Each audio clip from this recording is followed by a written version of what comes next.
I'm sure everybody has some curry that they love, but if this isn't on that list, then you're missing out on one of the most satisfying curries of all time.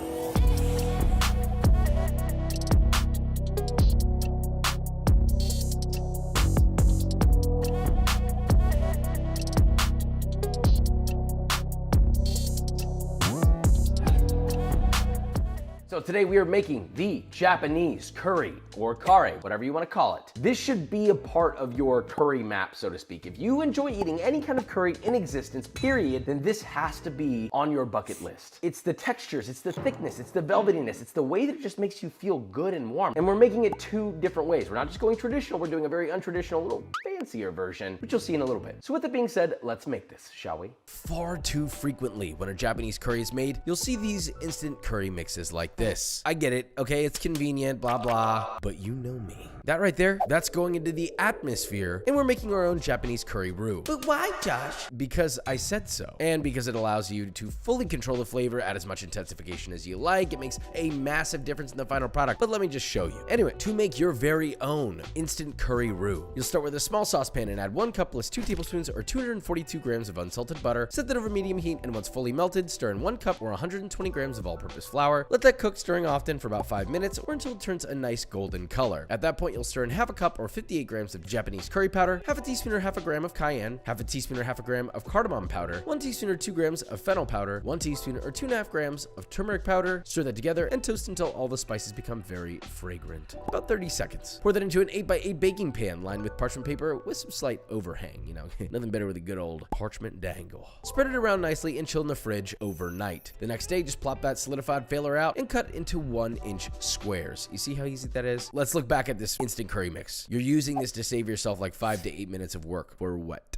For less flavor? Now for the actual curry. First, in a medium-sized pot or large saute pan, add just enough vegetable oil to coat the bottom of the pan. Heat over medium-high and add 1 large yellow onion cut into 3rd-inch slices. Do not add salt yet. Trust me here. Just cook them, stirring often. Look at some char, some color, and continue cooking with that process for about 4 to 5 minutes or until your onion is nicely colored and softened like this. Now you can add your salt to taste, followed by 5 cloves of garlic, finely chopped, 1-inch knob of ginger grated, 1 small Fuji apple, peeled and coarsely grated. Give it a nice mix, and then add 1.5 pounds of boneless, skinless chicken thighs that have been cut into 1-inch cubes. Whoa, whoa, whoa. Where's the searing of the chicken, Josh? Look, in most cases, searing chicken makes sense, right? Flavor intensification, blah, blah, blah, blah, blah. But in this case, I like the chicken to gently poach in the curry to provide a lot of its lighter flavors to the overall dish. The char from the onion will get us a cleaner, deep flavor. Look, this is all wizardry. Just allow it to happen and trust me as your guide. Then add 1.5 tablespoons or 22 grams of honey, 1 tablespoon or 15 grams of ketchup, 2 tablespoons or 33 grams of soy sauce. Mix, and finally add 5 cups or 1.5 liters of chicken stock. Stir that all together, bring to a light simmer, then add 2 large carrots, cut rongiri style, which in order to do that, you literally just peel your carrots, and start by cutting 1 slice on a bias, quarter turn the carrot, cut the same bias, quarter turn, bias, and repeat. See, that's it. It's super easy, and it looks nice. Next, 3 Yukon Gold potatoes, peeled and either quartered or cut into 8s. Optionally, you can add a splash of shiradashi for that extra good lord have mercy. Then just leave that to simmer over medium-low heat for 15 minutes or just until the potatoes are cooked through. Now you add your curry roux, which don't just toss it in there, right? There's a technique here. Get a nice deep ladle, hold it in your hot curry broth, let it fill up, add a couple of squares, stir that in using chopsticks or a whisk, and keep stirring until dissolved. Pour that into the broth and repeat a few times until it begins to thicken. Then at that point, you can start adding squares, constantly stirring gently so you don't mash up your vegetables. All right, no, you want to keep those veggies whole. And you'll keep doing that until it's flavored to your liking. I added nearly all my roux, but hey, you know, you could always add less. Now just season that bad boy to taste with salt and, well, serve alongside steamed rice. Literally that easy. You've seen me make rice a million times. 1-to-1 ratio, water, rice cooker. Obviously, the rice has been washed. You press the on button and done, right? But wait, it doesn't stop here. Since this unctuous, luxurious curry stands before us, we might as well level it up just a little bit higher. Let's say Katsu Secreto Benedict with a Japanese curry hollandaise. You're gonna need a second belt if you're wearing pants. Good lord. First, our Katsu Secreto. You're only gonna need about 1 pound of pork secreto, and you can get this special cut from a lot of places like Regalis Foods, but mostly online. Pull it out, season it taste with salt and pepper, and get your trio de katsu station set up. 1 bowl with 1 cup or 60 grams of all-purpose flour, another bowl with 1 egg plus 1 tablespoon or 15 grams of water whisked together till homogeneous, and 1 last bowl with 1 cup or 60 grams of panko breadcrumbs. It's the perfect breading, isn't it? Sorry to the English. Coat every little crevice with your all-purpose flour first, shake off the excess, then dip into your egg mixture until completely coated, and finally coat the entire thing with panko breadcrumbs. Please, please, when I say coat the whole thing, I don't mean coat most of it and it's okay if it's not fully coated. No, it's not okay. Take the dang time to coat it. It's crunch factor on the line here. Love, Papa.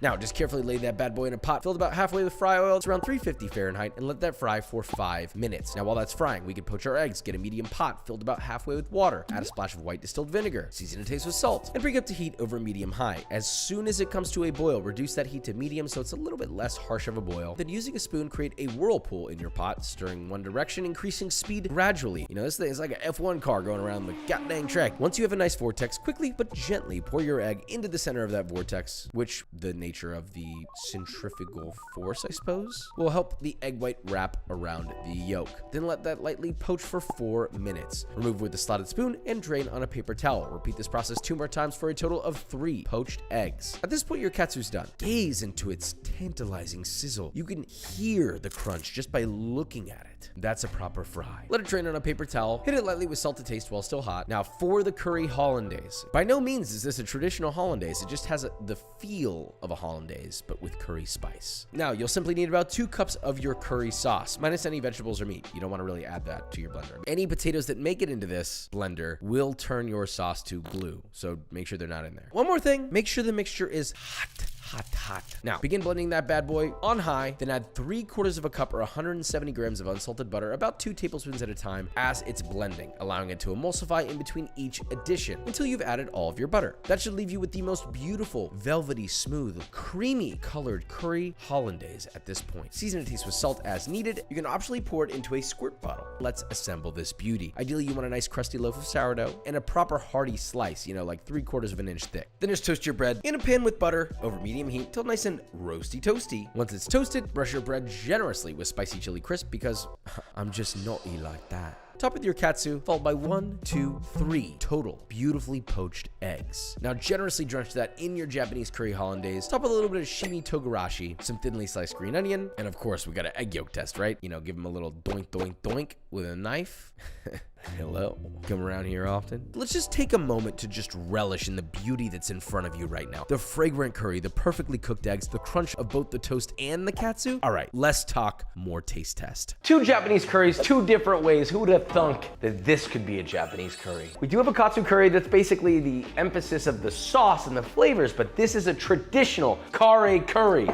It's so balanced, it's salty, it's sweet, it's got the umami, and I'm talking emphasis on mommy. You don't need this. The power of this can be harnessed, and where? Where do you manifest that power? You manifest it in here. Your chest cavity. This hands down is a perfect meal, and during the winter time, I don't even give a hot summer, I don't care. I want to eat this every day. But this, I've got a Japanese curry hollandaise, make you want to go on holiday. I got lots of hollandaise extra, so why not load it up, you know what I mean? I love hollandaise. Does it still have a crunch? Oh.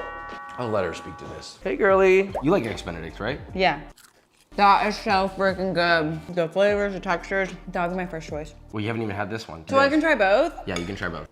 I gotta go with this one. Oh, good. I'm actually glad you said that because that just goes to show that tradition is beautiful. And guess what? Not just tradition. Tradition without pre-packaged bullshit. Do you want to know what else is better than tradition? B-roll.